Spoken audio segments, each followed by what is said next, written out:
Have you ever wondered if there's a code of ethics, a line that even criminals won't cross? Well, that's exactly what we're digging into today with Victor Canning's fantastic short story, A Question of Trust. The entire story really boils down to this one question. Is there actually honor among thieves?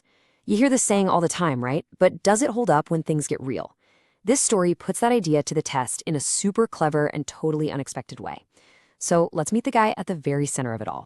All right, so our story revolves around a really unusual kind of criminal. I mean, by day, he's this totally respectable guy. But by night, well, that's a different story. Let's meet Horace Danby.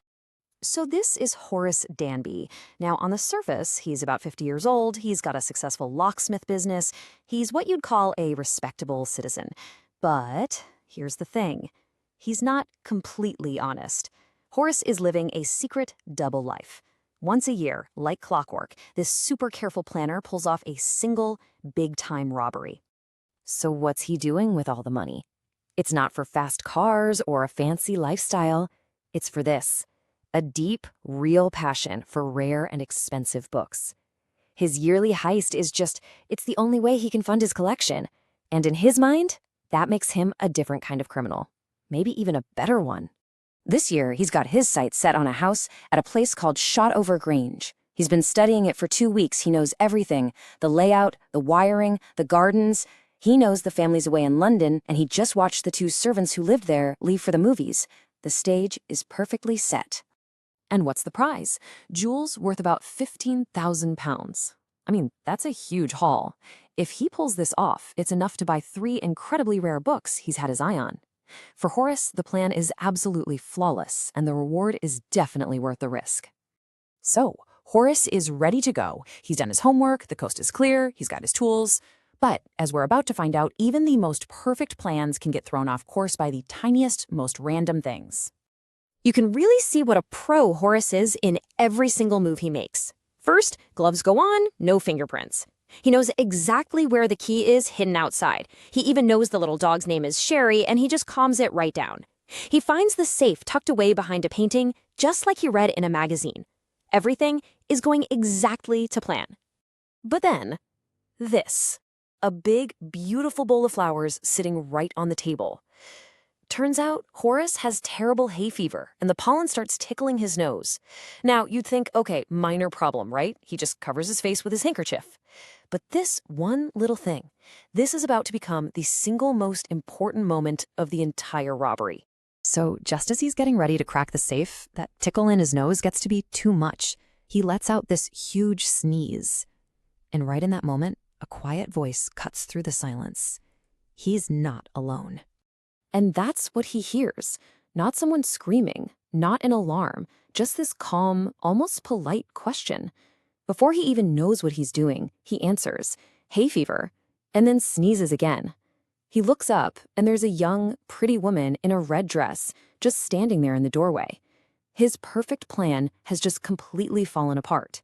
Okay, so Horace is caught, red-handed. His mind is just racing, trying to figure a way out. He's now face-to-face with a witness, and what happens next is a total masterclass in manipulation, just not from Horace. Right away, Horace makes a huge assumption.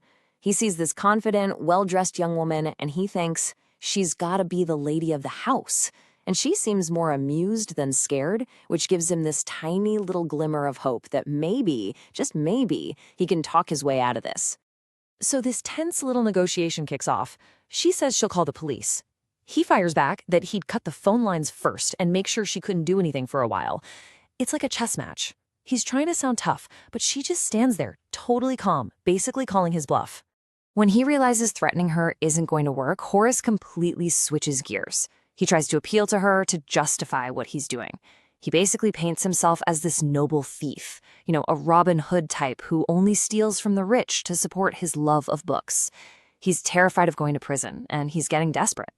And you won't believe it, but his little speech, it seems to work. Her expression kind of softens, and she says something that changes everything. "I have always liked the wrong kind of people." She offers him a deal, a way to just walk away. But you know it was coming, there's a catch. So here's her story. She says she just came home to get her jewels for a party tonight, but oops, she's forgotten the combination to the safe.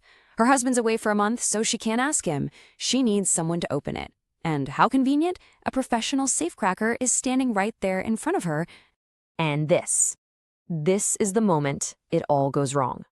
Horace is so relieved, so desperate to get out of there. He sees his chance to light her cigarette. A simple, gentlemanly thing to do.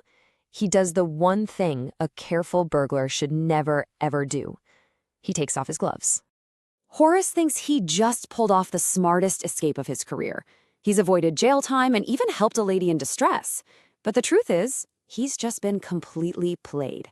The final act of this whole thing unravels really, really fast.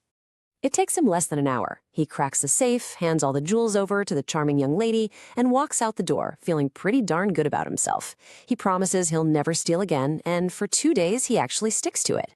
But on the morning of the third day, the thought of those rare books is just too much. He decides he's got to find another safe. He never gets a chance.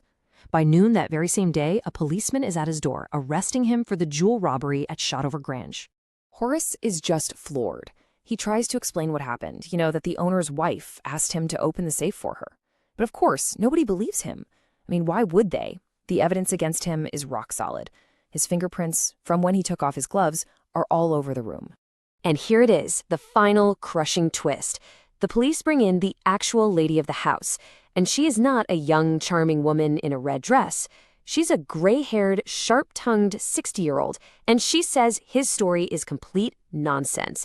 That young lady, she was never the owner. She was just another thief, a much cleverer one, who used Horace to do all the hard work for her. So Horace ends up in prison, and the irony is just brutal.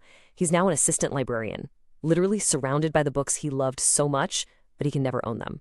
He thinks a lot about that charming, clever woman from his own line of work, who outsmarted him so completely. And now, whenever anybody even mentions honor among thieves, Horace Danby gets angry. It just makes you wonder, doesn't it? Was he just unlucky, or did his own pride, this idea that he was a better class of criminal, end up being his downfall?